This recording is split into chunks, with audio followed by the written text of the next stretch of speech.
Hello everyone, welcome back to my channel once again. तो ये series हमारे सिर्फ सॉफ्टवेयर टेस्टिंग के टाइप्स ऑफ सॉफ्टवेयर टेस्टिंग और उसके स्पेसिफिक इंटरव्यू क्वेश्चंस के रिलेटेड है।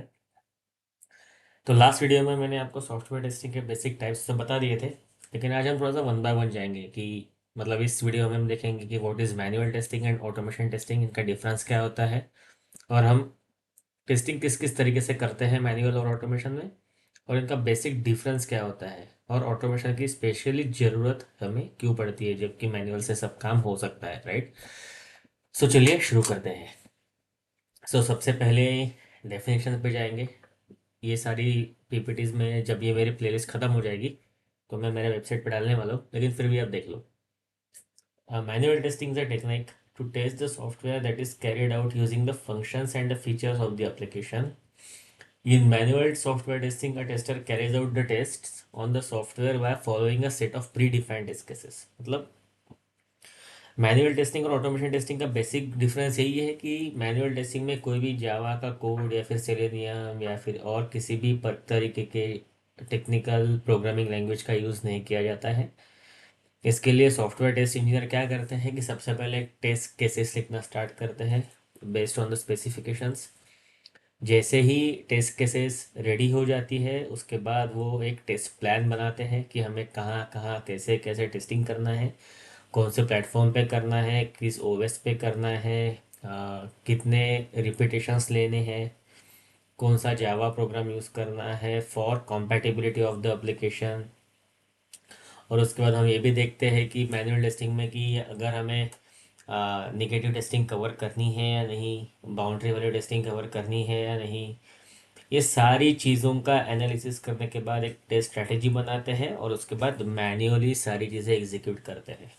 इसमें सबसे बेहतर फ़ायदा कंपनी का ये होता है कि इसमें पैसा ज़्यादा लगता नहीं है, क्योंकि ऑटोमेशन टूल्स काफ़ी बार पेड भी आते हैं और फ्री भी आते हैं, लेकिन पेड जो टूल्स होते हैं वो काफ़ी most of the time stable और रिलायबल होते हैं, जिसमें प्राइवेसी भी मेंटेन होती है, कोड का सिक्योरिटी भी अपने पास होती है और इजी टू ऑटोमेट होता है। इसलिए कस्टमर यूजुअली या फिर कंपनीज यूजुअली पेड प्रोडक्ट का यूज़ करते हैं। लेकिन अगर हम मैनुअल पे मूव हो जाते हैं फॉर एग्जांपल, तो ये सारे पैसे भी बच जाते हैं।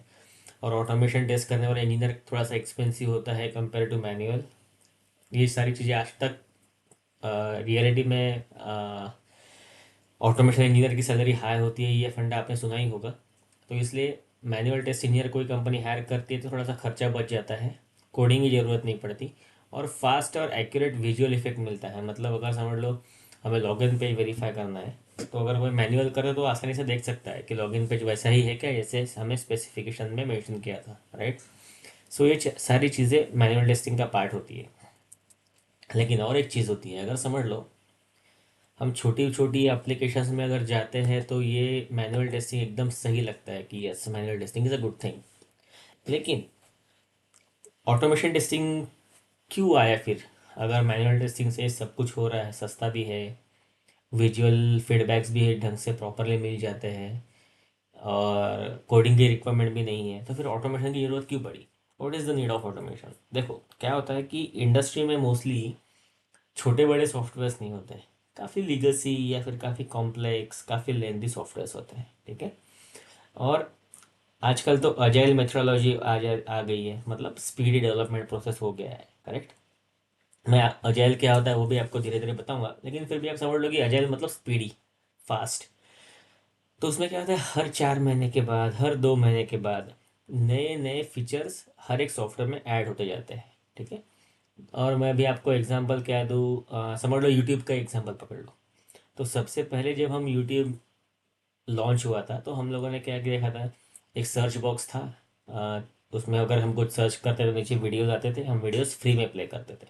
ये हो गया रिवीजन नंबर 1 या फिर release number 1 of the YouTube, जो कि किसी ने मैन्युअली टेस्ट किया होगा कि वाह, यूट्यूब.com पे गए, वेबसाइट लॉन्च हुई, वहाँ पे सर्च किया और वीडियो दिखना स्टार्ट हो गया। ये हम मैन्युअली 10 बार 15 बार रन कर सकते हैं।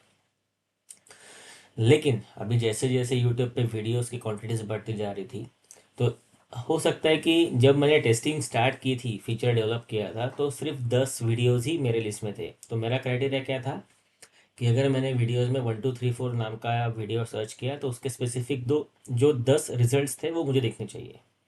लेकिन अभी यूट्यूब की क्वांटिटी बढ़ गई है वीडियोस की। सो 1 to 3 डालने के बाद 10,000 वीडियो आना स्टार्ट हो गए। धीरे धीरे 1 to 3 डालने के बाद 1 लाख वीडियोस लाना स्टार्ट हो गए। तो ये हम मैन्युअली वेरीफाई कर सकते हैं क्या? नहीं कर सकते, क्योंकि 1 लाख वीडियो अगर किसी एक सॉफ्टवेयर टेस्टर को देखने हैं कि वो सही में आए हैं, सही में प्ले हो रहे हैं क्या, प्ले होने के बाद सही में उसका वो वॉच टाइम वगैरह प्रॉपर हम ट्रैक कर पा रहे हैं क्या, तो ये हम मैन्युअली वेरीफाई कर पाएंगे क्या? नहीं। सो लॉजिक क्या कहता है कि manual testing is always better for short term testing और शॉर्ट लेंथ टेस्टिंग। मतलब छोटे ड्यूरेशन के लिए नया प्रोडक्ट जैसे ही डेवलप होता है, नया फीचर डेवलप होता है, तब इंस्टेंट जो हमें वेरीफाई करना है उसके लिए manual testing is so important या फिर बेटर। लेकिन जब हमें लेंदी सॉफ्टवेयर टेस्ट करना है, रिपीटेटिव टेस्ट करने हैं, लार्ज क्वांटिटी में उसमें डेटा अपडेट होने के चांसेस है उस केस में टेस्ट करने हैं, और मैक्सिमम कॉम्बिनेशन ऑफ डेटा के साथ टेस्ट करने हैं, जैसे कि अभी समझ लो यूट्यूब पे गया, यूट्यूब पे तो हम जो भी डालें, अभी software testing VPs learning lab अगर आपने ये डाला तो वीपीज लर्निंग लैब के सारे वीडियोज आएंगे। सिर्फ सॉफ्टवेयर टेस्टिंग डाला तो सिर्फ सॉफ्टवेयर टेस्टिंग के रिलेटेड वीडियो आएंगे। फाइनेंस डाला तो फाइनेंस के स्पेसिफिक वीडियोज आएंगे। सो ये कीवर्ड के कॉम्बिनेशंस कितने बन सकते हैं? Millions of millions, correct. So ये सारे कॉम्बिनेशन हम मैन्युअली टेस्ट कर पाएंगे क्या? नहीं। तो इसलिए हमें ऑटोमेशन के कुछ टूल्स का यूज़ करना ही पड़ता है, जिसमें हम large quantity of test data use कर सकते हैं, large quantity of results validate कर सकते हैं। रिपीटेटिव टेस्ट, जो भी टेस्ट हमने 2 साल पहले कहीं इस एप्लीकेशन में रन किए थे, लेकिन अगर आज हमें वो फिर से रन करना है तो पॉसिबिलिटी ये है कि हम तो उसमें एक्सपर्ट हो गए, इसलिए हमें उसमें बग दिखेंगे ही नहीं शायद से, राइट। सो हम बोलेंगे कि यार ठीक है चलता है, लेकिन वो चलता है वाला ह्यूमन का जो ह्यूमन एरर वाला एटीट्यूड है वो भी ऑटोमेशन से निगलेक्ट हो जाता है। तो ऑटोमेशन क्या करता है, वो सारी चीज़ें अवॉइड करके एक्चुअल डेटा आया या नहीं आया इसके ऊपर फोकस करता है।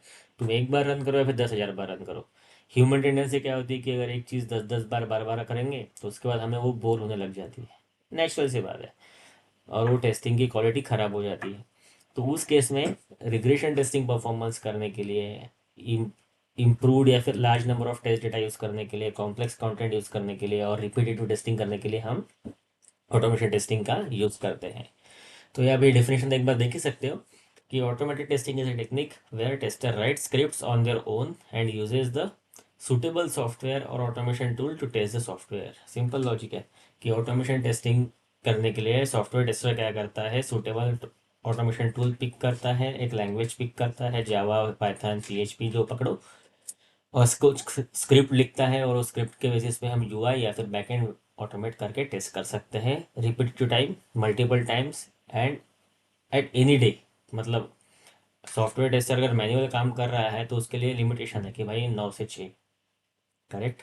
लेकिन ऑटोमेशन टेस्टिंग का ऐसे भी लॉ नहीं है, हम रात को अगर अपनी जॉब ट्रिगर करके छोड़ देंगे तो वो भी कल मॉर्निंग तक अपना टेस्टिंग का रिजल्ट लेके हमें खुश कर सकता है। इसके लिए हमें वहाँ पे बैठने की ज़रूरत नहीं होती है, मतलब minimizing the human interaction. Okay. So मैंने अब एक बेसिक डिफरेंस दे दिया है, ये आप आराम से देख सकते हो। लेकिन आपको मैं हाई लेवल बता देता हूँ कि डेफिनेशन तो आपको समझ में आ गई है कि मैनुअल इंटरवेंशन होता है, उसमें मैनुअल इंटरवेंशन नहीं होता है, सॉफ्टवेयर टूल से फिर प्रोग्रामिंग लैंग्वेज का यूज़ होता है। प्रोसेसिंग टाइम मैनुअल टेस्टिंग में काफ़ी ज़्यादा होती है, क्योंकि हम मैनुअल ह्यूमन काम कर रहे हैं तो ऑब्वियसली टाइम कंजम्पशन ज़्यादा होगा। ऑटोमेशन टेस्टिंग कंपेरेटिवली काफ़ी फास्ट होती है, राइट। रिसोर्स रिक्वायरमेंट में क्या होता है कि मैनुअल टेस्टिंग में ह्यूमन रिसोर्स लगता है जो सस्ता होता है मोस्ट ऑफ द टाइम, लेकिन ऑटोमेशन टेस्टिंग में रिसोर्स कंजम्पशन एक्सपेंसिव हो सकता है, लेकिन ह्यूमन रिसोर्स की ज़रूरत नहीं पड़ती है ज़्यादा। वन टाइम अगर स्क्रिप्ट लेके छोड़ दे तो रिपीटेटिव हम सेम सेम टेस्ट केसेस या फिर सेम फंक्शनलिटी वैलिडेट कर सकते हैं। हाँ, और ये सबसे बड़ा पॉइंट है, exploratory testing is possible in manual but exploratory testing is not possible in automation. Exploratory मतलब एप्लीकेशन को एक्सप्लोर करना। मतलब समझ लो अभी हमारे पास 10 फीचर्स है तो 10 फीचर तो हम एडिट करेंगे ही करेंगे, लेकिन हो सकता है कि हमें डबल क्लिक पे 10 बार क्लिक करना है, सबमिट बटन पे 10 बार क्लिक करके देखना है कि एप्लीकेशन क्रैश होता है कि नहीं, लोगो पे क्लिक करके देखना है, लोगो डाउनलोड करके देखना है, या फिर कुछ भी ऐसा एकदम रैंडम टेस्टिंग करना है जो हमारे टेस्ट केस में नहीं है। तो ये हम मैनुअल से कर सकते हैं, ऑटोमेशन से ये नहीं कर सकते, क्योंकि ऑटोमेशन में स्क्रिप्ट्स डिज़ाइन जो हमने की है वो स्टैंडर्ड है, फिक्स्ड है, उसमें मॉडिफिकेशन के चांसेस नहीं है। ऑटो मॉडिफाई नहीं कर पाता है, तो ये एक इसका लिमिटेशन है। और फ्रेमवर्क रिक्वायरमेंट मतलब मैनुअल टेस्ट में कुछ फ्रेमवर्क की ज़रूरत नहीं होती है, लेकिन टेस्ट प्लान की ज़रूरत होती है और प्री डिफाइंड टेस्ट केसेस की ज़रूरत होती है। और ऑटोमेशन में हमें फ्रेमवर्क की नीड होती है। जो ऑटोमेशन का एक फ्रेमवर्क होता है, what is framework, how to design framework, ये सारी चीज़ें मैं आगे आगे जब अपना ये playlist of types of software testing ख़त्म हो जाएगी, मैं आपको वो भी बताऊंगा। लेकिन फिर भी हाई लेवल आप स्क्रीनशॉट ले सकते हो, या फिर मैं ये पीपीटी ये पूरी प्लेलिस्ट होने के बाद मेरे साइट वीपीज लर्निंग लैब पे डाल दूंगा, और यूआरएल भी नीचे पिन करके छोड़ दूंगा। लेकिन अभी फ़िलहाल आप हाई लेवल के लिए स्क्रीनशॉट लेके अपनी स्टडी स्टार्ट कर सकते हो। So thank you everyone. This was a very short video around difference between manual and automation testing. So thank you for watching. Do subscribe to my channel VP's Learning Lab. और अगर कुछ भी issue आता है तो मुझे comment करके बताइए. I am happy to help you all. Thank you so much.